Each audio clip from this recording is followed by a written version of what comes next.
Ce jour dédié pour le Refoua Shelema de Raphaël Ben Abraham. Un jour, 3 jeunes élèves de yeshiva francophones, je ne sais pas de quel yeshiva, peut-être ça peut être du Rav Samuel, parce que c'est le yeshiva francophone qui est à Bnei Brak, sont passés, peut-être, l'histoire ne le raconte pas, sont passés voir le Rav Steinman. Et il parle un peu avec lui, le Rav Steinman lui dit « Qu'est-ce que vous comptez faire l'année prochaine ?» Et il dit « Je compte rentrer en France, faire une étude de médecine. » Alors, je lui dis, mais combien de temps ça va être de médecine? Il dit, c'est au moins 6 ans, 6, 7 ans, 8 ans, ça prend des fois 9 ans quand on fait une spécialisation, etc.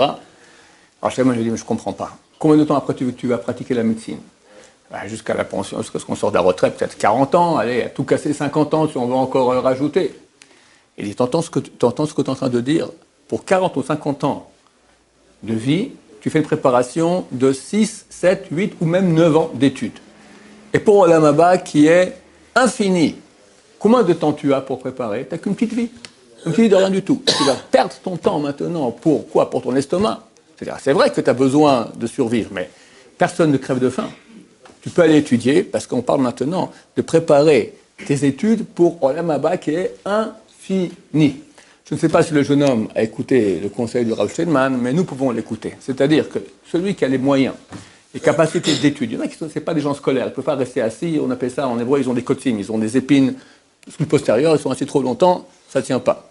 Mais si quelqu'un peut arriver à se nettoyer, et sauf votre respect, d'accord, les épines de cet endroit-là, et s'asseoir et étudier, qu'est-ce qu'il gagne?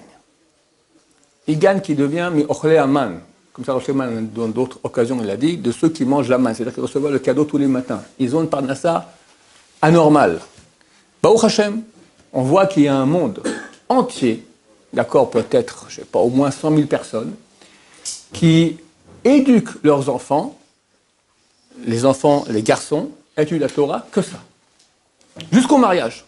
Après, on verra, Dieu est grand. Et d'habitude, ces enfants continuent, deviennent avrer, étudiant la Torah. Ils vont éduquer leurs enfants aussi dans ce sens-là, et ça tient la route. Ça tient la route. Alors c'est vrai qu'on fait des quêtes pour les pauvres, etc., mais ces gens-là, maintenant, c'est grâce à eux que le peuple d'Israël survit. Il vit un miracle quotidien. On doit décider dans quel massoul, dans quel parcours on veut aller, le parcours naturel ou surnaturel. Et quand tu choisis le parcours surnaturel, tu es aidé. Et on voit qu'on est aidé, c'est extraordinaire. On voit qu'il y a une population entière, comme je l'ai dit, c'est complètement anormal. D'accord? Et ils éduquent les enfants. Nous-mêmes, d'accord, on éduque nos enfants. Torah, Torah, Torah, Torah. Il n'y a même pas une question que papa, qu'est-ce que je ferais pour gagner ma vie? La question ne se pose même pas. Même pas. Et bien, au Hachem, ça marche.